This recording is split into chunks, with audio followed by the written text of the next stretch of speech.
What's up? Hey, hello, everyone. Wow, we are back going to be talking about Survivor Season 36, Ghost Island, the merge episode. Super, super exciting. I was so nervous throughout this episode. So my name is Rachel. And I'm Alyssa, and I was just in general really pleased by this episode. Like, I feel like there was enough going on that it was interesting without it being so busy that I was like, wait, what's happening?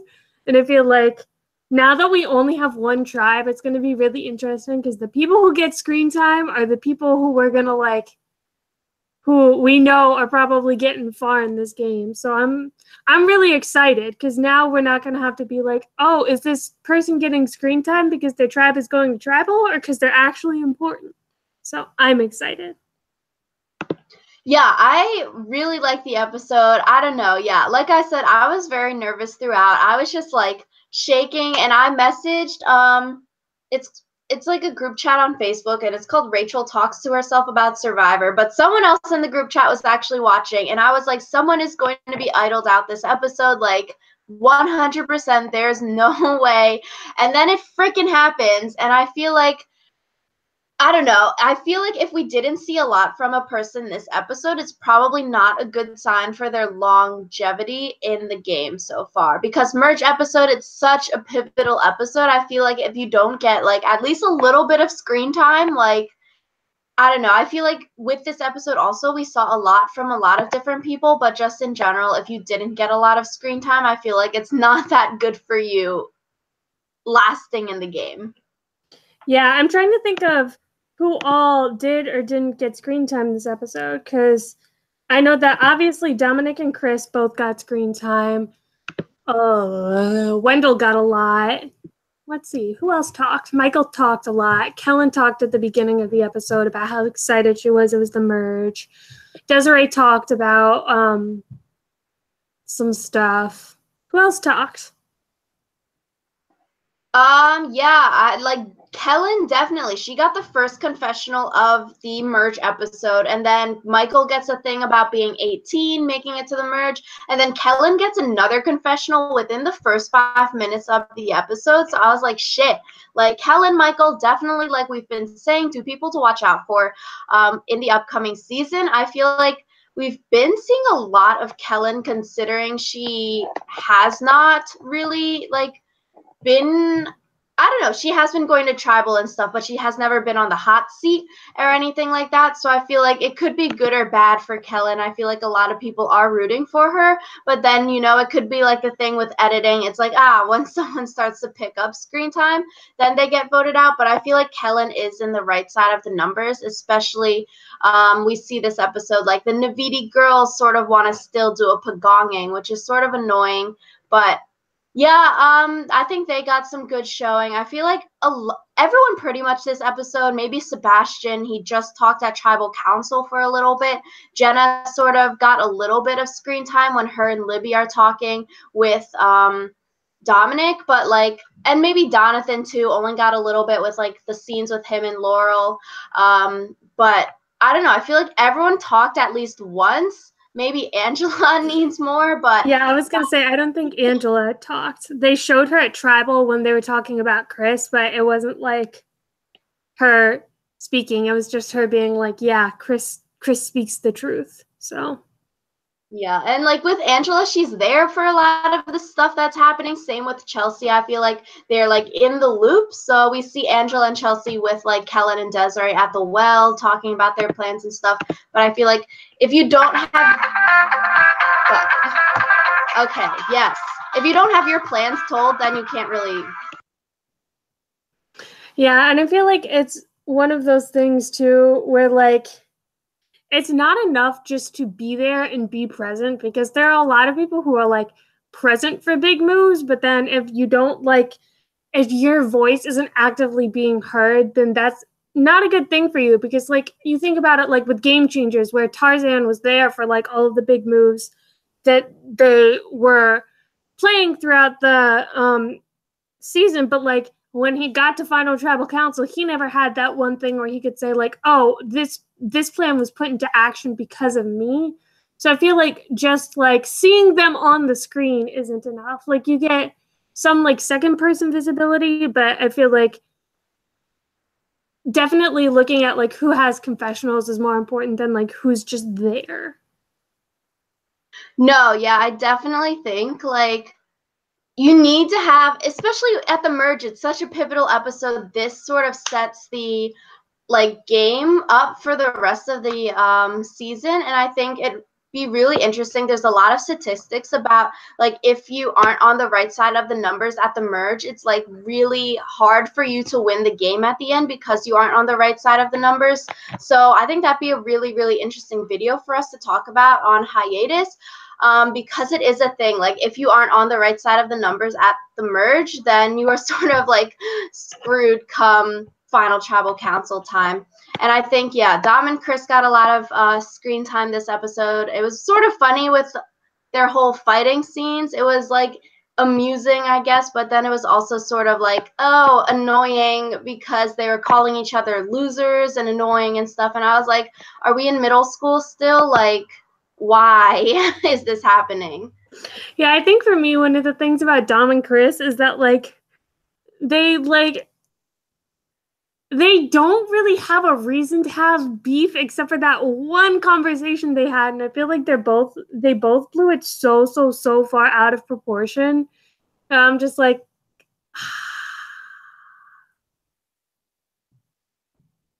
yeah, and I think, yeah, going into, I guess, the episode, we'll definitely talk more about this whole Dom and Chris feud because this was the whole storyline for the episode, basically, and everything that we've seen. And I am glad that it played out, but I'm sort of bummed because it was a lot of like funny TV and funny airtime because like just it's two big personalities with Chris and Dom coming head to head. And I feel like now with Chris gone, we're sort of left with, I don't know, maybe less amusing people to watch on TV. It's sort of, I don't know, it's sort of going to be less amusing, I feel like. yeah, and I feel like I've been talking about this kind of since the beginning of the season, but I'm glad that it finally culminated in something because I feel like if you have a head-to-head scenario and if you have a head-to-head scenario and they never actually end up facing off, then it's just like we spent so much screen time on something that's never going to happen. But I do agree that like Chris going is going to lead to less interesting TV, especially because like there's not going to be any more rapping, which is going to be so disappointing. Or long confessionals. I feel like Chris, so at the merge feast, Chris finds this buff and it has like, oh, there's an idol waiting for you at Ghost Island, blah, blah, blah. And so I think this definitely goes to show that Survivor is not as rigged as people say it to be, or else Chris would have still been in the game after this episode. I think Chris being lucky enough with the random seating at the merge feast to, yes, get the buff that has the secret advantage in it. I think that made the episode so interesting, and this is like what the viewers and what I would personally want to see happen because it's like, yes, okay, Dominic has an idol, he and a legacy advantage, he is definitely safe tonight. If they want to split votes on Wendell is probably going to play and be safe tonight. If they wanted to do the Libby Michael kind of thing, Michael is also safe tonight. And so with having Chris potentially be safe tonight also, it just made it so much more stressful. And I think Chris is the person who definitely needed this idol at this time. And with this idol, it was basically foolproof on not being voted out, and still Chris managed to like screw it up. I think the most interesting thing about this is that literally not a single advantage this season has been played correctly. Like, Dom played the legacy advantage when he didn't have to. Chris didn't play his idol when he should have. And like, I'm just like, it frustrates me, but at the same time, I feel like it's almost better to see advantages being played incorrectly because then it's like, it's just so much more interesting, I think.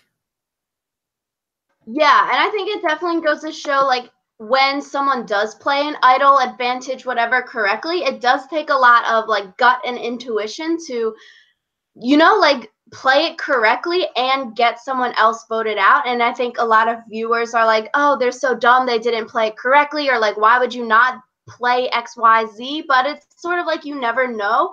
And I think in this situation, Chris didn't have those feelings, and we will talk about it more throughout this podcast. But I think in general, the whole leaving the camp in the middle of the night was super interesting. And I was like, oh, if someone else sees the boat, like obviously then it's sort of hard to lie about where you're going in the middle of the night. Like, oh, a secret rendezvous. But I feel like, oh, if you just disappear in the middle of the night, you can probably have a pretty like feasible lie out of it. You could definitely say something like, I ate a lot at the merge feast, so I had to poop a lot, so that's why I was gone in the middle of the night. I think if someone did catch Chris, it would have been so interesting because there's so many lies I feel like you could make up for disappearing in the middle of the night. Yeah, I thought it was interesting because Chris said something like, oh, if someone finds me out, I'm screwed. And I'm like, buddy, you just need to get on your lying chops and hope that like you can think of a convincing lie. Because I feel like also one of the things is Chris knew like far enough ahead of time that I think that he could have thought of a lie that would have been at least plausible in the time that he had.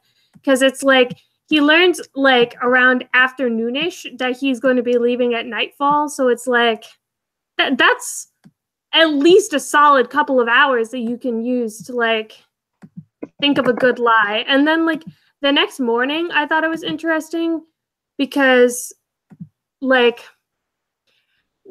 they had the thing about like, oh, Chris is so exhausted. Why is he sleeping so much? And it's like, it would have been great for him at that point to say something along the lines of like, oh, I was up all night puking or whatever, so that he like had an excuse for why he was acting like even more of a piss baby than he normally is. No, I think like Chris being cranky the next day, having to stay up all night was definitely like the cherry on top of this cake. Like, first of all, he peeps people off in the daily life. Come merge time, and then first day of the he's already peeping people off because he's extra cranky, and then he has this advantage, which should have been 100% making him safe at tonight's tribal council. Like, there's literally no way to screw this up. Basically, if Chris just kept the idol as an idol. So at Ghost Island, Chris was willing to wager his bet to increase the power of the idol by picking like the correct bamboo slits that they have, and then you can extend the life of the idol for one tribal council extra. And I was like freaking dead because it was JT's authentic immunity idol, and I was like, this is such a rip.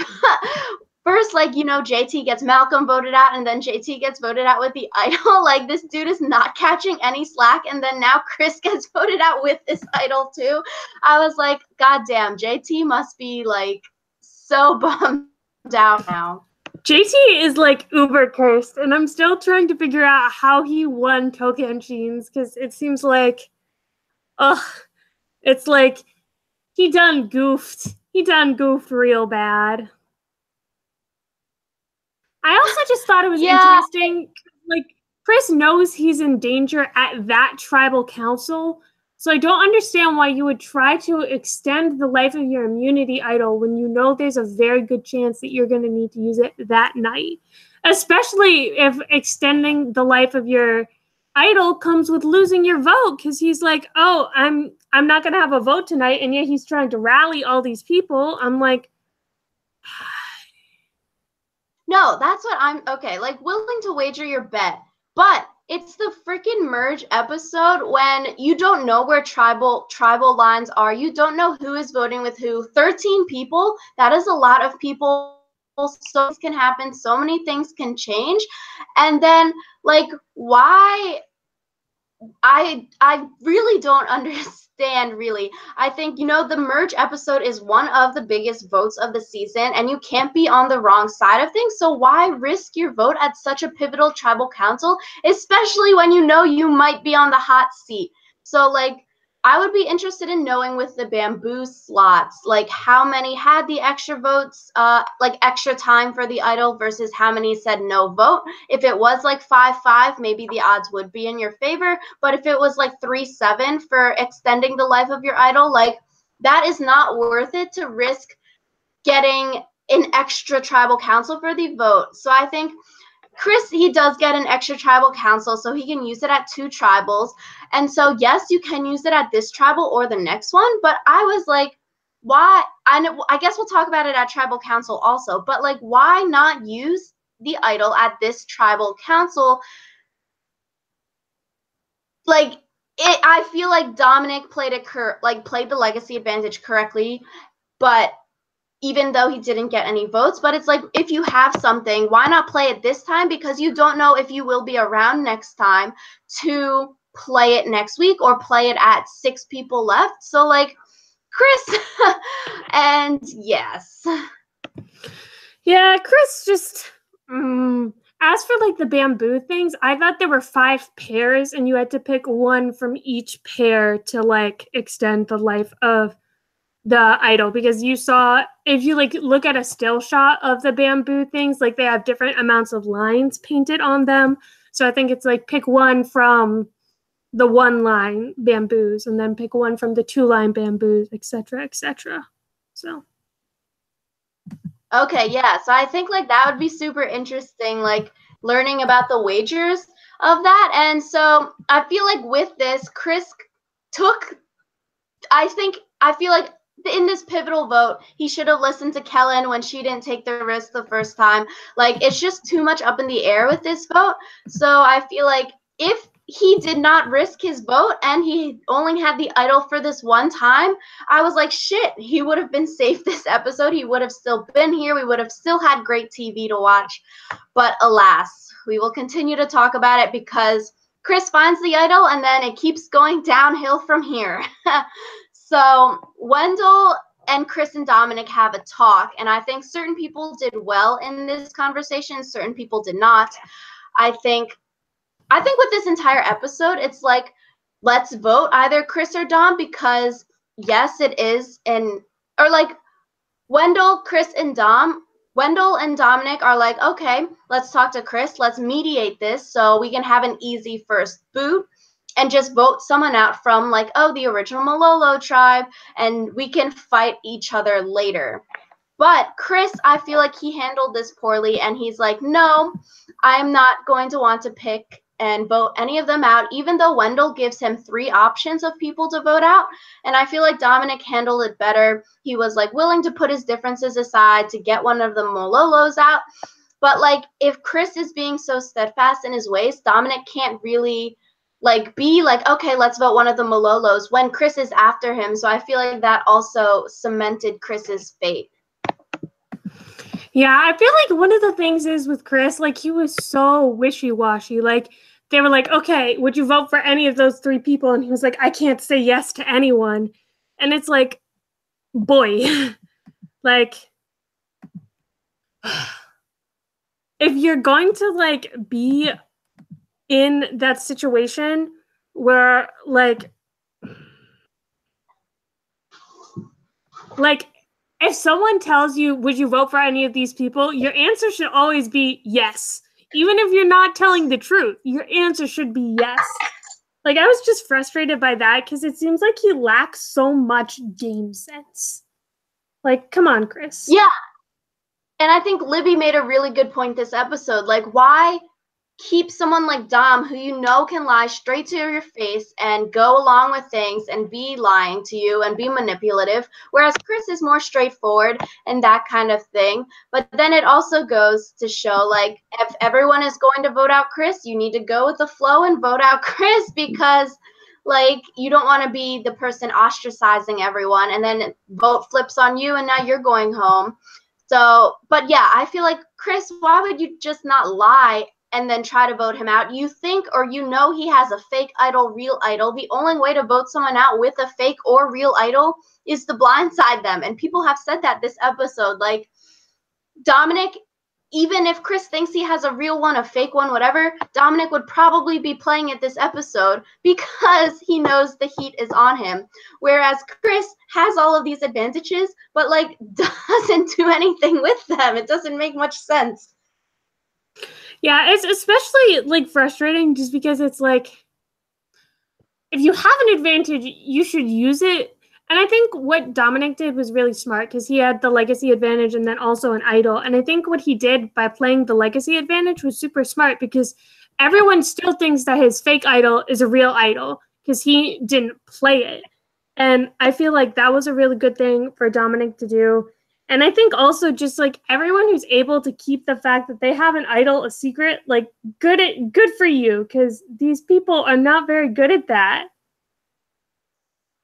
Yeah, and I think we'll see it in the preview for next time. Wendell tells Laurel that he also has an idol, so I think it'll bring some slack onto Dominic-Wendell pairing because Laurel knows both of them have immunity idols. Michael is the only one that has been able to keep it secret 2 times now, so I think it'll be very interesting next week. A lot of advantages floating around. I think going into the immunity challenge, it has a problematic title, I feel like, but that's besides the point. I was very excited to see 3 females at the end of the immunity challenge, and I feel like some people were giving other people slack, like, oh, you don't want to win the first immunity challenge because it sets you up as a target. But then it's like, if you have the opportunity to keep yourself safe, same with Chris, he had the opportunity to keep himself safe, especially at such a big vote. Why not win immunity? And I think for Kellen, like Bradley was just voted out, you don't know if you are going to be a target.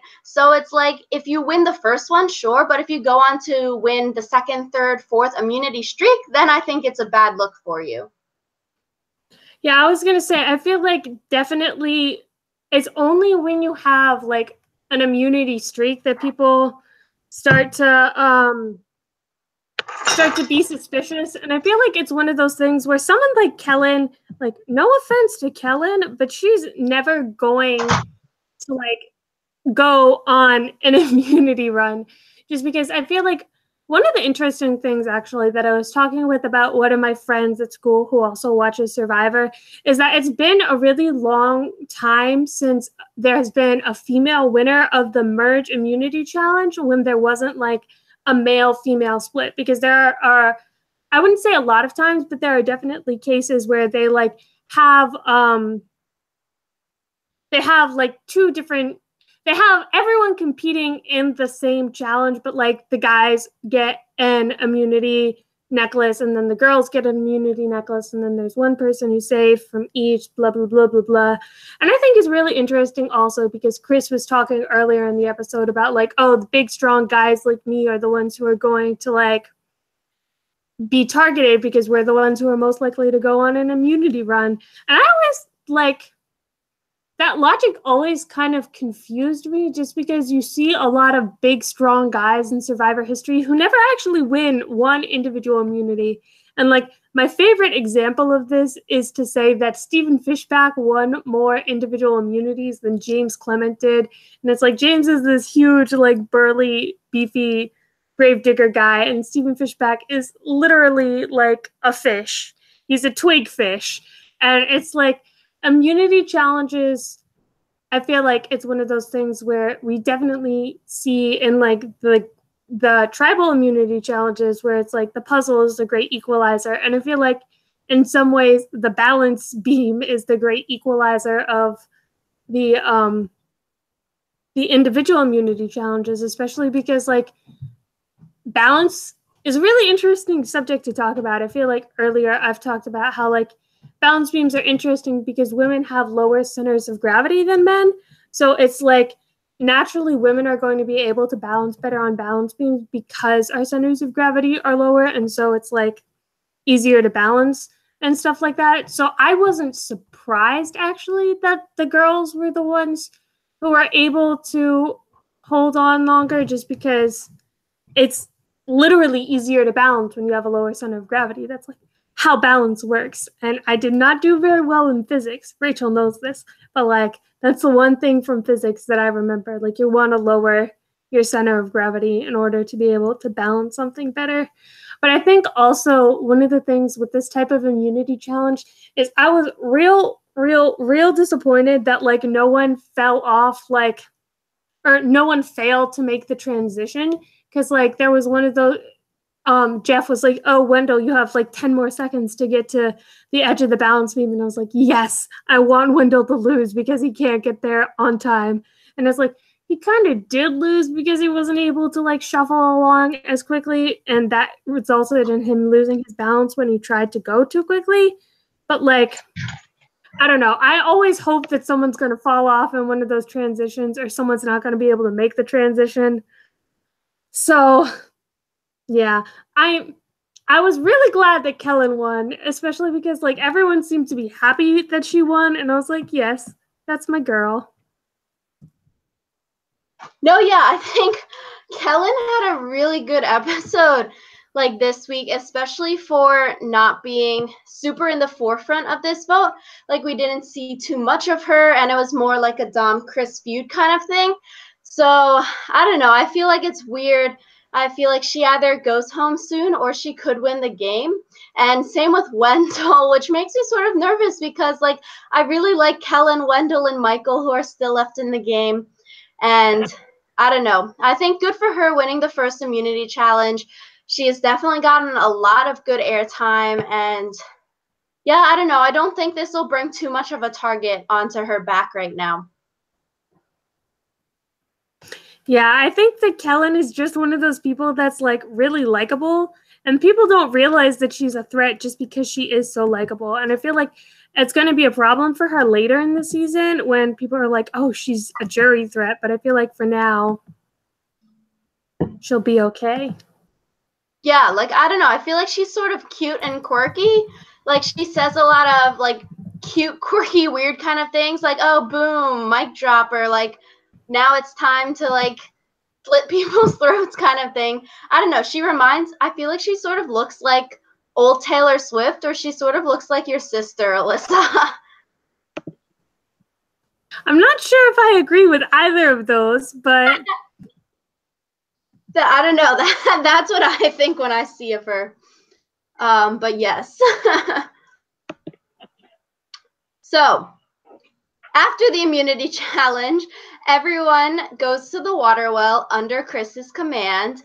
And so Chris is like, what do you all think? Like, he knows he's supposed to ask everyone for their opinions on who to vote out. But then he sort of answers his own question. And then he's like, oh, I think we should split the votes between Dom and Wendell.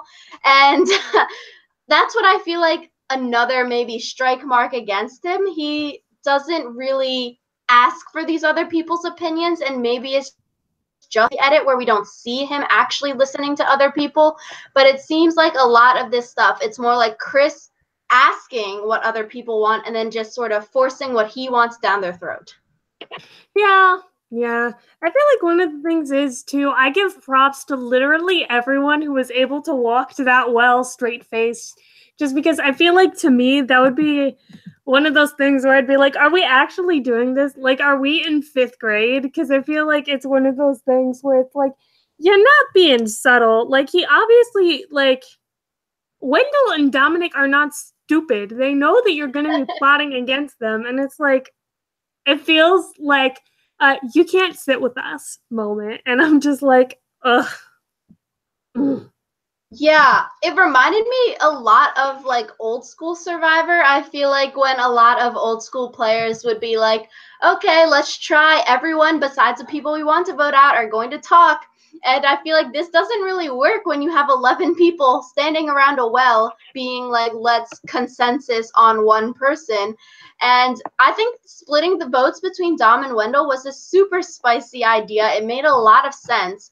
And everyone was like, okay, agreeing, like, yes, this makes a lot of sense. But little do they know Wendell has an idol also. Ha ha. That would have been so good if, like, everyone was just pulling out idols. But I feel like a flaw, maybe, it's like, why would Wendell and Dominic just let them all leave? You don't know what they're talking about or for how long, etc. So, like, why not follow and spy on them? Which is, like, you know, that's a little thing, but I feel like if you were in this situation, even though you both do have idols and Wendell does tell Dominic that he has an idol, like, why not go and follow them to see what their plan is? I think it's one of those things where they can make a very educated guess about what, like, about what's going to be discussed, but then it's like they really can only make it seem like they're kind of shady and like suspicious if they eavesdrop, especially because with 11 people, the chances are that someone's going to notice you listening in on the conversation is very, very, very high. That's true. And I think it, like, yeah, when you are the only two people left out, especially in this situation where everyone thinks or knows Dom has an idol, they do guess it correctly. Like, oh, you all are splitting the votes between us, right? And I think we see that with, like, the social relationships after this whole water well scene. I think Chris, I'm not really sure. I feel like he just thinks he's good with everyone, so he can gather this group of 11, maybe people who he has never even met before, and get a majority, which seems sort of problematic. I feel like I think Dominic and Wendell had the better like way of doing this. Of like, okay, Dom and Wendell will split up and go to their little different pockets and try to maybe convince them of voting Chris over splitting the votes between themselves. And I think this was a really, really good strategy. We see it with Dominic talking with Donathan and Laurel. And then Donathan is actually the one to say, like, let's get votes to pull a fast one on Chris. And then we see Wendell talking with like Libby, Jenna, and Sebastian.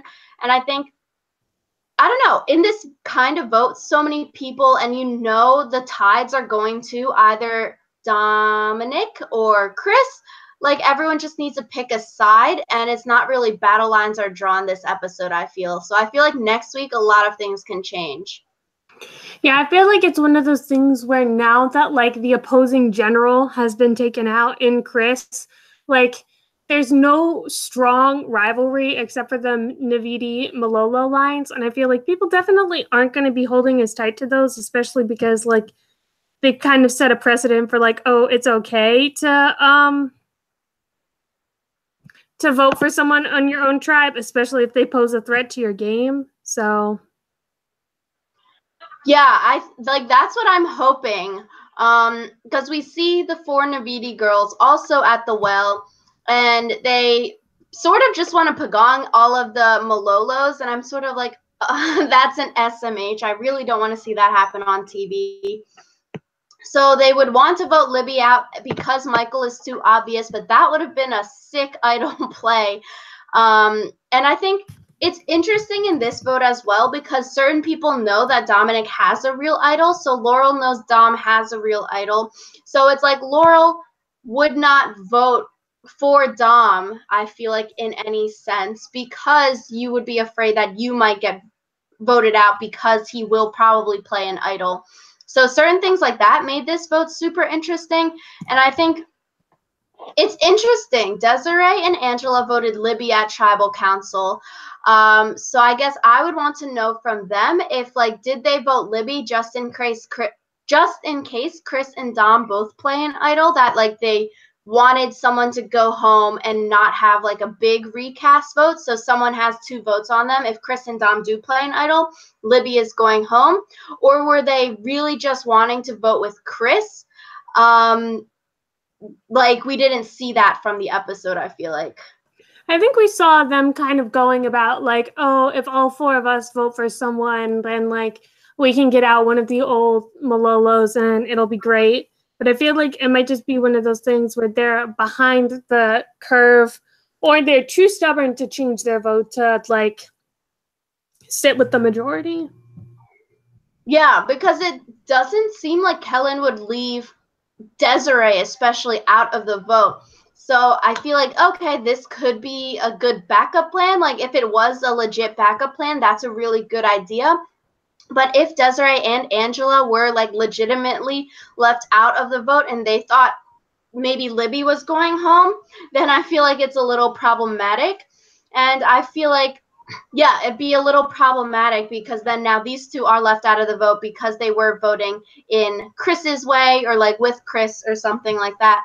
And I think Chris going home is sort of basically Angela's fault because in his like exit interviews, Chris basically says that like he told Angela right when they're going to tribal that he has an idol, but then Angela and like he's asking her if he should play it, and then Angela is like, no, I think a lot of people are voting Libby kind of thing. So I think maybe that's why Chris didn't play his idol at tribal council, but like it's just a hot mess.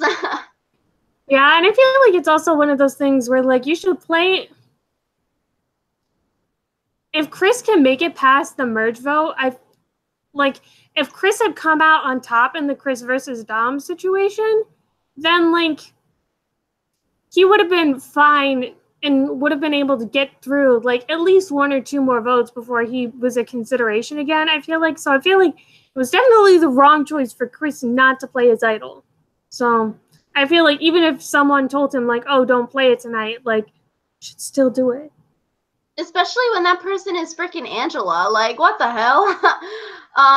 Dom, I think, okay, tribal council, Dom uses his legacy advantage correctly in all senses of the term.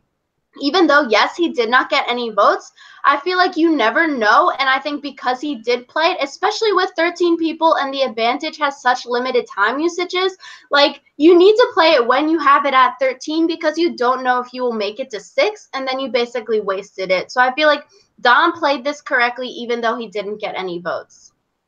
Yeah, I feel like Dom definitely did play this correctly. Though I do wonder like if he would have been more hesitant to play it if he didn't also have the idol. Yeah, because when you have 2 things, you can sort of play something for someone else or do this or do that. So that would be interesting to see if he would have still wanted to keep it around. But I think with something like the legacy advantage, it is sort of useless to be like having it, and it ultimately gives a target on your back if you do tell people you have it. So I feel like it's not something that you really want to keep holding on to. And I think like when Chris sees Dominic pull out an advantage, like why not use your idol? You know, at least 1 vote is coming or 2 votes are coming your way because Dominic freaking says your name at tribal council while he's in the tribal voting booth, and then you probably think Wendell is voting your way too. It doesn't really make sense that you think a majority of the numbers would go for Libby and not you, and then like why not just be safe because you don't know you will get a 7-6 kind of thing when Dominic is safe. Yeah. I don't think that Chris thinks that much. So that's like, why not use it just in case? I feel like you see Dominic pull out something, you are probably going to get at least 2 votes. Might as well be safe than sorry. And I think it doesn't really make sense, even though you do think maybe a lot of votes are going to Libby. I don't know. I'm just confused with this. I feel like Chris definitely made a mistake not playing it. I think Dom at Tribal was super funny in the voting booth, and Wendell in the voting booth also with Chris the rapper. And then Chris drops a rap video at Ponderosa. I was freaking dead. I like that Wendell like kept being like about to like finish his roasting of Chris, and then he'd be like, and one more thing. Yeah, and I feel like we never really see a lot of these like confessionals happening in the voting booth as much anymore. We always just see the little like, oh, montage of people voting. You see maybe 1 or 2 people showing their votes, but you never get like a 1.5 minute spiel from someone in the voting booth anymore. So I was very amused. I think Wendell's stock has gone up even more this episode. He seems super funny, super personable. I think Dom, depending how he does next episode, I feel like he could fade into the back if he tries hard enough. And then he could be good for another few votes. Yeah. I feel like Wendell, like I could see him coming in like the 4th place position where it's like, gosh darn, you were really good, but then you like lose the fire or you became too much of a tribal council threat or something like that. Yeah, Honestly, I could see that too. It's always like the second place, the person you would want to win, like first or second, always gets fourth place because everyone realizes that they're a tribal threat and they will never bring you to final tribal council. So I feel like for next time, I think Chris will definitely be invited back to play Survivor again. I feel like because he is so polarizing and he is good TV, I think Chris would be invited back for another season. Yeah, I feel like Chris would be invited back also just because people would like make fun of him, and that's always funny. Like you always need to have that one person who like isn't that great of a player but is around to be made fun of. Yeah, and I feel like next week also Libby will probably be feeling the pressure again. Her name has come up numerous times for not that much reason. I feel like from a lot of people's exit interviews, Bradley sort of bashed her as like, oh, just being a pretty girl out there kind of thing. And then in Chris's exit interview, he was asked the question about like, oh, like why is Libby getting related to like people like Parvati or like the really good like flirt players of the game? And Chris was like, yeah, like I don't know, like she's just maybe since she's so pretty, people dislike her for that. So it seems very weird that we're getting of Libby being this like flirtatious queen goddess, whereas the people leaving the game aren't saying that as much. Yeah.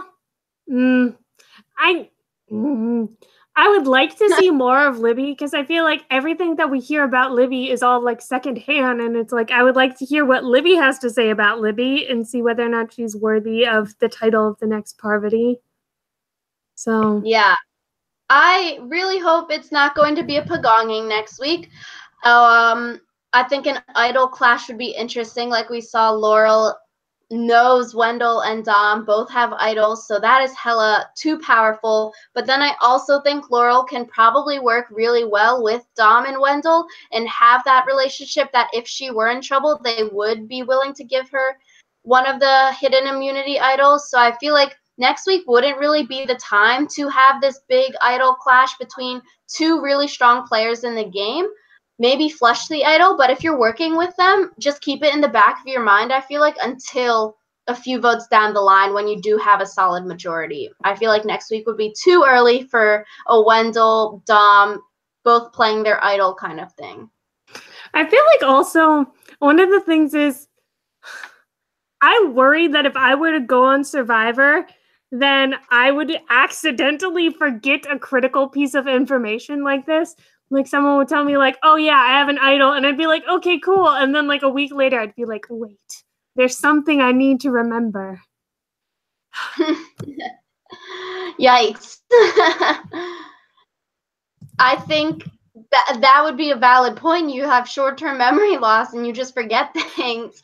Yeah. I'm also very excited this next week. It is a food challenge, so they will be eating those weird little bugs again. And I think I'm so excited.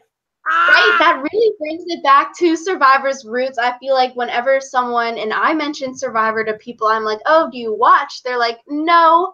But I feel like everyone has heard of, oh, the food eating challenges. So I'm very excited to watch people squirm. I like it too because, like,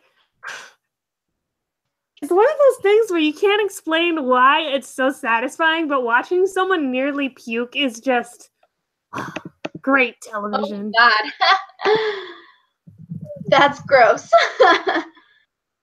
But I think, yeah, next week it should be interesting. I don't know, maybe a lesser well-known name player will go home next week. I think that's what we would probably be in line for. Yeah, I feel like we're definitely going to see someone who's like not as important go home. Which is fun. That's why they put the food challenge there, to make it interesting. So much fun. So much fun. Yes, so that rounds out this episode. Let us know what you think of the merge episode down below. Also, what do you think of Chris not playing the freaking hidden immunity idol, and now JT's idol is hella cursed? No advantages technically have been played correctly this season. So, I don't know. Let us know what you think down below. Let us know what other videos you want to see us do. It's almost summertime, which is very exciting. Yeah, but we will see you guys next week. Bye. Bye.